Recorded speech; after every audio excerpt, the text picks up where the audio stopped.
Welcome to this short video that introduces the first process in the Praxis Framework process model.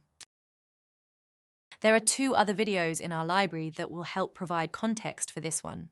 Firstly, this overview video explains how the identification process fits into the overall process structure.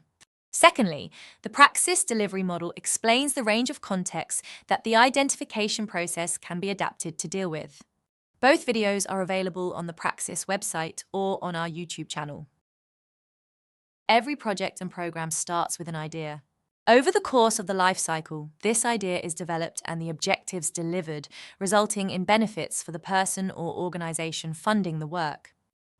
While all project and program life cycles follow the same basic phases, the way those phases are managed varies depending on the nature of the work.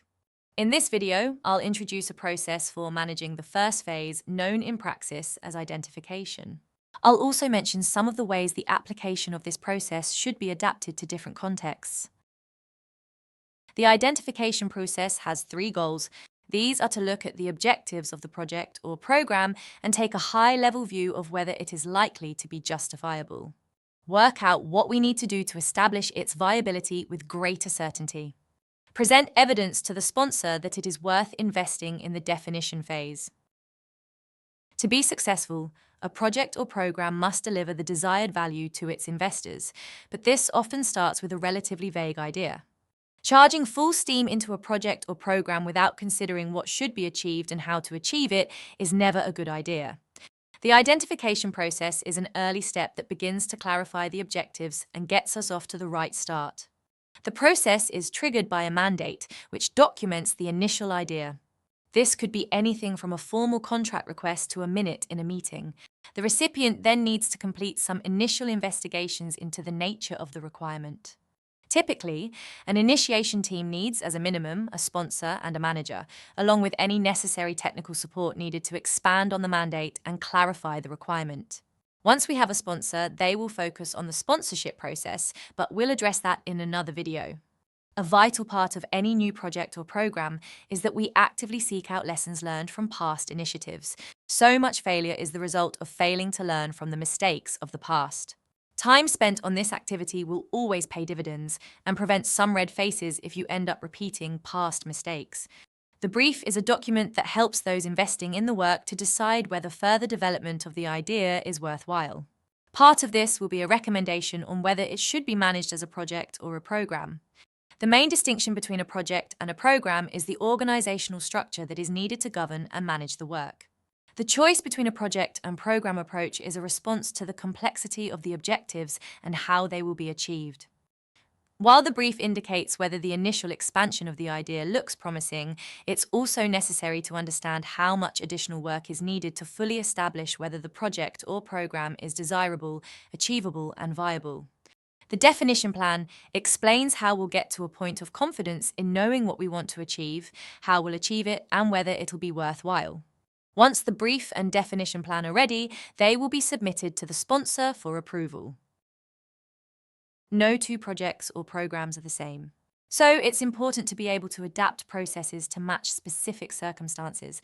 For example, consider two projects, one is a bridge and one is a cloud-based software application.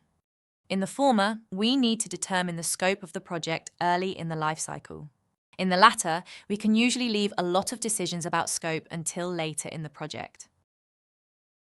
Now let's look at how we adapt the process for different contexts. If our objectives are only certain at high level and the detail is uncertain, we may choose to discover the scope throughout the project rather than define it all up front. Uncertain detail requires high agility. Greater predictability is better managed with lower agility. Regardless of the degree of agility being applied, the first two activities are broadly unchanged. We still need that manager-sponsor partnership, and we must still review lessons learned. When we prepare the brief and decide whether this initiative is a project or program, we also need to consider the degree of agility that we want to apply. If the appropriate level of agility is high, we will be discovering the scope throughout the life cycle rather than defining most of it up front. This may mean that the brief and definition plan are much less extensive.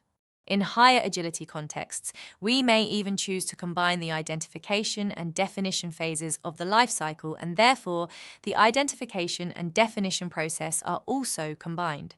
In this case, the brief and definition plan will no longer be required. A process that combines the identification and definition phases of the life cycle is discussed in our definition process video.